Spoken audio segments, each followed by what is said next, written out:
दोस्तों, क्या आपने एक ऐसे देश के बारे में सुना है जहाँ रात नहीं होती है? एक ऐसा देश जहाँ सूरज डूबना ही भूल जाए, जहाँ कोई सड़क ना हो, कोई रेलवे स्टेशन ना हो, और एक ऐसा देश जहाँ घोड़े बैल नहीं बल्कि कुत्ते गाड़ी खींचते हो, कड़ाके की ठंड में भी गर्म पानी से भरी झीलें हो, और एक ऐसा देश जहाँ रोमांस डे मनाया जाता हो? शायद नहीं, लेकिन आज हम एक ऐसे देश की बात करने जा रहे हैं जो अपने अजीबोगरीब और अनोखी बातों, रहस्यों और रोचक तथ्यों के लिए दुनिया भर में पहचाना जाता है। इस देश का नाम है दोस्तों ग्रीनलैंड। तो चलिए फिर देरी न करते हुए आपको ले चलते हैं ग्रीनलैंड के इस रोचक सफर पर। लेकिन वीडियो को शुरू करने से पहले अगर आप हमारे चैनल पर पहली बार विजिट कर रहे हैं तो प्लीज चैनल को सब्सक्राइब कर लीजिए। दोस्तों, ग्रीनलैंड वैसे तो किंगडम ऑफ डेनमार्क के अधीन एक ऑटोनोमस कॉन्स्टिट्यूएंट कंट्री है, लेकिन ज्योग्राफिकली ये नॉर्थ अमेरिकन कॉन्टिनेंट का अटूट हिस्सा है। ये देश 2.166 मिलियन स्क्वायर किलोमीटर जितने विशाल एरिया के साथ दुनिया का 12वां सबसे बड़ा देश है, जबकि द्वीप क्षेत्र के हिसाब से सबसे बड़ा द्वीप, जिसे दुनिया के सबसे कम जनसंख्या वाले देशों में शुमार किया जाता है। यानी यहाँ रहने वाले लोगों की संख्या बहुत ही कम है। नंबर्स में बात करें तो ग्रीनलैंड में करीब 55,840 लोग रहते हैं, जिनमें से 87% शहरी जबकि 13% ग्रामीण इलाकों में रहना पसंद करते हैं। देश की आबादी ग्रीनलैंडिक और एस्किमो एलियोट जैसी भाषाएं बोलती है। हालांकि देश की ऑफिशियल लैंग्वेज ग्रीनलैंडिक है, जिसे 85% के लगभग लोग बोल और समझ सकते हैं। लेकिन घूमने वालों के लिए राहत पहुँचाने के लिए यहाँ के लोगों ने अंग्रेजी से भी दोस्ती बढ़ा दी है, इसलिए आप यहाँ पे आसानी से घूम सकते हैं। वैसे तो ग्रीनलैंड में कई वर्ल्ड हेरिटेज साइट्स के अलावा beach, cafe, restaurant, night park, club और दूसरी कई चीजें हैं, लेकिन यहाँ पर घूमना काफी मुश्किल है, क्योंकि ग्रीनलैंड होने के बाद भी यहाँ पर हरी भरी वादियों से ज्यादा बर्फ की मोटी मोटी चादर नजर आती है। देश के टोटल लैंड एरिया का 80 से 90% हिस्सा बर्फ से ढका हुआ है, इसलिए यहाँ पर दूर दूर तक सफेद बर्फ ही बर्फ दिखाई देती है। यहाँ पर कई बार बर्फ की मोटाई 3 किलोमीटर तक पहुँच जाती है, और इस लिहाज से इसे दुनिया का दूसरा सबसे मोटी बर्फ वाला देश भी माना जाता है। इतनी सफेदी होने के चलते ये दुनिया के सबसे ठंडे देशों में भी शुमार होता है, जहाँ गर्मियों में भी तापमान 10 से 15 डिग्री सेल्सियस रहता है, जबकि सर्दियों में टेम्परेचर -20 से -30 डिग्री सेल्सियस तक पहुँच जाता है। मतलब हाड़ कपा देने वाली सर्दियाँ। इसलिए अक्सर लोग सलाह देते हैं कि सर्दियों में ग्रीनलैंड बिल्कुल न जाएं, वरना सर्दी जमा देगी। लेकिन गर्मियों में यहाँ राहत न होने की समस्या फेस करनी पड़ सकती है। जी हाँ, अगर आप यहाँ मई के आखिर से जुलाई के लास्ट तक पहुँचते हैं तो सोना कब है समझ ही नहीं पाएंगे, क्योंकि इन महीनों में अक्सर ग्रीनलैंड से सूरज दादा विदा लेना भूल जाते हैं और लगातार 24 घंटों तक अपनी जगह पर ही दिखाई देते हैं। इसलिए इसे मध्य रात्रि सूर्य की भूमि या सूरज न डूबने वाला देश भी कहा जाता है। इस तरह ग्रीनलैंड दुनिया का वो देश है जहाँ पर 2 महीने तक सूरज नहीं डूबता है। यहाँ 25 मई से 25 जुलाई तक अगर आप रात के 12 बजे भी नजर डालेंगे तो आपको सूरज चमकता हुआ ही नजर आएगा। वहीं 21 जून जिसे दुनिया का सबसे लंबा दिन माना जाता है, इस दिन यहाँ नेशनल हॉलीडे रहता है। आपने अक्सर एक प्रेमी को अपनी प्रेमिका को कहते हुए सुना होगा कि मैं तुम्हारे पैर कभी जमीन पर नहीं पड़ने दूंगा। वेल, वो ऐसा करें ये कंफर्म नहीं है, लेकिन ग्रीनलैंड में ऐसा ही होता है। आपको सुन के हैरानी होगी, लेकिन इस देश में लोग सड़कों पर पैर नहीं रखते हैं, और रखे भी कैसे जब सड़क है ही नहीं। जी हाँ, ग्रीनलैंड में ना तो कोई रोड या सड़क है,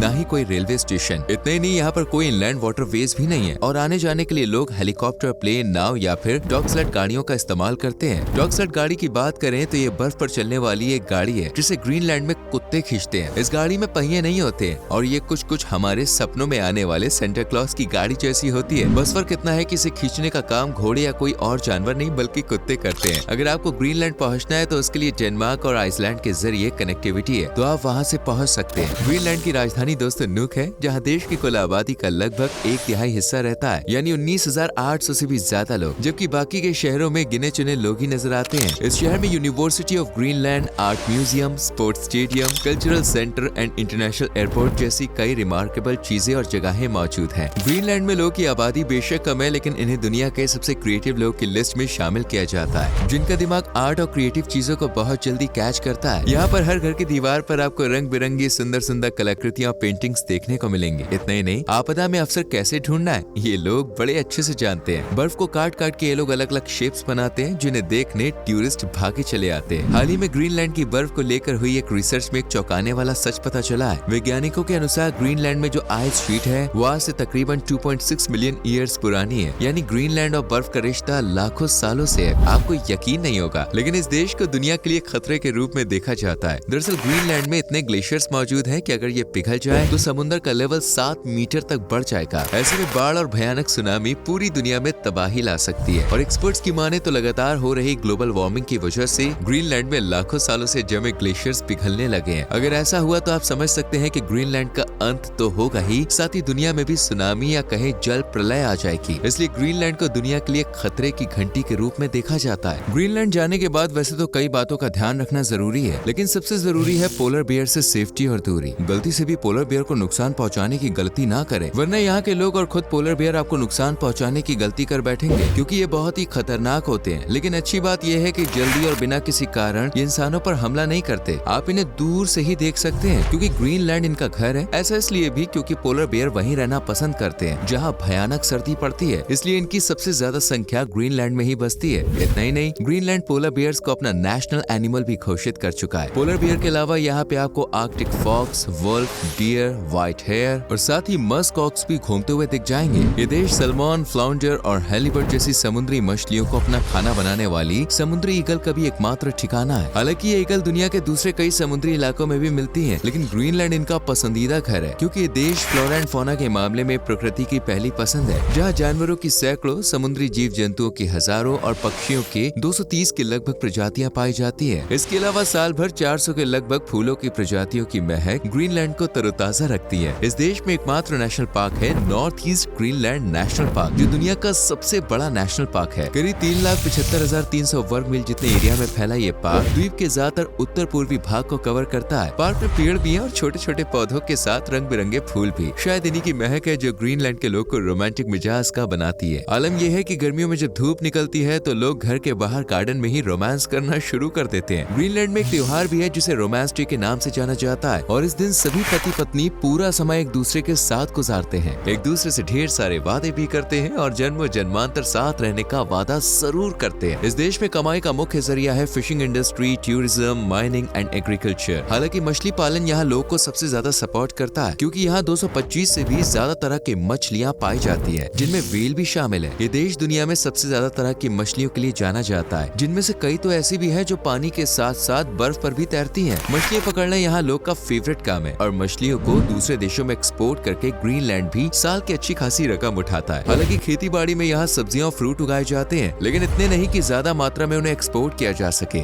लेकिन माइनिंग की बात करें तो कुदरत ने ग्रीनलैंड को काफी कुछ दिया है, जैसे zinc, lead, gold, mineral oil, uranium और कोयला। बात टूरिज्म की करें तो यात्री ग्रीनलैंड में आते हैं, लेकिन ज्यादा नहीं, इसलिए टूरिज्म भी अब देश को उतना बूस्ट नहीं दे पा रहा है। इसलिए देश की जीडीपी 3.5 बिलियन यूएस डॉलर्स के इर्द गिर्द है, जबकि per capita income 57,000 US dollar से कुछ ही ज्यादा। लेकिन इसके बावजूद ग्रीनलैंड के लोग काफी मस्त और खुश रहते हैं और पीने के शौकीन होते हैं। ये दुनिया का एकमात्र ऐसा देश है जहाँ की पूरी आबादी मांसाहारी है। जैसे यहाँ दूर दूर तक बर्फ ही बर्फ है, वैसे ही यहाँ कोने कोने में नॉन वेजिटेरियंस भरे हुए हैं। आपको ढूंढने से भी कोई शाकाहारी नहीं मिलेगा। ऐसा इसलिए भी क्योंकि साल भर रहने वाले सर्द माहौल में अगर कुछ गर्मी दे सकता है तो वो है नॉन वेज। इसलिए यहाँ लोग खाने में नॉन वेजिटेरियन डिशेस को ज्यादा पसंद करते हैं, स्पेशली मछली। इसके अलावा ये लोग पीने पिलाने के भी शौकीन होते हैं, और इनकी फेवरेट ड्रिंक ऑब्वियसली बियर नहीं है, बल्कि ये लोग वाइन पीना ज्यादा पसंद करते हैं। पार्टी हो या घर का छोटा सा फंक्शन, बात दुख की हो या खुशी की, त्योहार हो या फिर बीवी से झगड़ा, हर छोटे मोटे मौकों पर ये लोग वाइन पीते हैं और पिलाते भी हैं। और ऐसा नहीं है कि वाइन का ये शौक सिर्फ मील्स तक ही सीमित है, बल्कि कड़ाके की सर्दी ने महिलाओं को भी शराब का दीवाना बना दिया है। इसलिए यहाँ फीमेल्स भी जमकर पीती हैं, या कहें ठंड की वजह से उन्हें पीनी पड़ती है। ग्रीनलैंड दुनिया का सबसे कम पेट्रोल खपत वाला देश माना जाता है, यानी इस देश में पेट्रोल का खर्चा, उसका यूज सबसे कम किया जाता है, क्योंकि देश में 30,000 के लगभग ही कारें हैं और उनमें से भी इक्का दुक्का चलती हैं, जबकि बाकी घर के गैराज में पड़ी या तो धूल खा रही है या फिर बर्फ में जमकर दम तोड़ चुकी है, क्योंकि चलाने के लिए सड़क ही नहीं है। ग्रीनलैंड को सबसे कम प्रदूषित देश माना जाता है, और इसका मेन कारण है यहाँ व्हीकल्स का ना के बराबर चलना। इसके अलावा यहाँ कुछ फैक्ट्रीज और कारखाने भी नहीं है। ऐसे में प्रदूषण होगा भी कहाँ से? इसलिए अगर आप प्रदूषण, गंदगी से परेशान है तो एक बार ग्रीनलैंड जाने के बारे में जरूर सोचें, क्योंकि यहाँ पे ना तो गंदगी है ना ही प्रदूषण। यहाँ पे आप चैन की सांस तो लेंगे ही, साथ ही प्रदूषण रहे सांस भी लेंगे। ये दुनिया का एकमात्र ऐसा देश है जहाँ आप बर्फ के बीच नाव की सवारी का आनंद ले सकते हैं। जी हाँ दोस्तों, ग्रीनलैंड में ये एहसास बर्फ पर लिया जा सकता है। ग्रीनलैंड को दोस्तों दुनिया की सबसे खूबसूरत जगहों में से भी एक माना जाता है, खासकर अगस्त के महीने में, जब यहाँ पर एकदम स्वर्ग जैसा एहसास होता है। बर्फ की चादर से ढका ग्रीनलैंड इन दिनों सूरज की रोशनी में सुनहरा नजर आता है। ऊपर नीला नीला आसमान और जमीन पर सफेद बर्फ। ये नजारा देखने में बेहद मनमोहक और शानदार होता है। स्पेशली उनारतॉक हॉट स्प्रिंग्स, जो एक ऐसा अजूबा है जहाँ पे आपको हाड़ कपा देने वाली ठंड में भी गर्म पानी की छोटी छोटी झीलें दिखाई देंगी। चलिए अब बात करते हैं यहाँ पहुँचने की। तो दोस्तों, इसके लिए आपको वीजा 30 दिनों के अंदर ही अंदर मिल जाएगा, और यहाँ घूमने के लिए 6 से 7 दिनों में तकरीबन 1 से 2 लाख रुपए की जरूरत तो पड़ेगी ही, इसलिए बजट अच्छा बना के जाए। बाकी देश की करेंसी है दोस्तों दानिश क्रोन। उम्मीद करते हैं ये वीडियो मतलब ग्रीनलैंड आपको पसंद आया होगा। तो अपने एक्सपीरियंस और ग्रीनलैंड पॉइंट को लेकर सबसे अच्छी बात कौन सी लगी कमेंट में जरूर लिखें। वीडियो अच्छी लगी हो तो please like and share and channel को सब्सक्राइब करके बेल आइकॉन प्रेस करें जिससे आने वाली वीडियोस मिस ना हो।